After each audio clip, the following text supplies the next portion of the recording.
Okay, the last one that I'm going to do this set.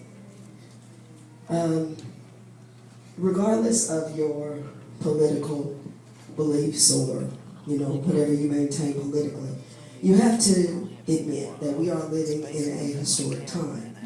And when President Barack Obama was elected, it was a historic time for our country. Like I said, regardless of what your political beliefs are, you have to admit that this is something that a lot of us never thought we'd see in our lifetime. Amen.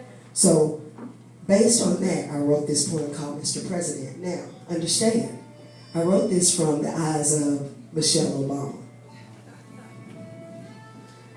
Amazed at the awesome task that lies ahead, she looks at her husband sleeping soundly in their bed. Exhausted from the pace which he's done for the past 2 years, campaigning for a position to ease the nation's ills. Running her hand over the head that's gotten grayer in the struggle, her pride swells as she understands his responsibility is now double what it was when he was an Illinois senator. Lying next to her this morning is now America's chief administrator. His journey is complete, and yet it's only just beginning. It's all so surreal, it seems like her head is still spinning. From last night at Hyde Park, as all the nation watched what this man, her husband, had accomplished. What they said could be done, he completed with elegance and class. Everyone's expectations he gracefully surpassed. And she was there supporting him every step of the way, going back to the time when he was her fiancé. Continuing to gaze, she's overwhelmed at just how far he's come, culminating in his becoming the voters' favorite son.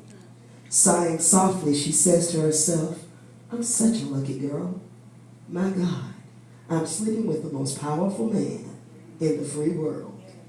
It's imperative that I now step up my game now that destiny and purpose has changed my name.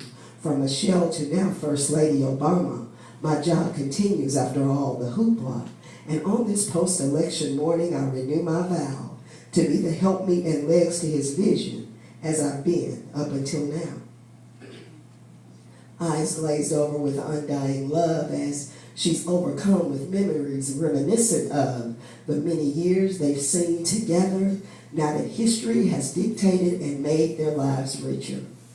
Quietly she bows and whispers a prayer, cognizant that for the next 4 years her husband she'll have to share. Oh God, please give me wisdom and knowledge to be just what he needs, and together let us always acknowledge you in order to succeed. About that time, she feels him stirring, so glad for her he's God sent. Lovingly, she smiles at him and says, Good morning, Mr. President.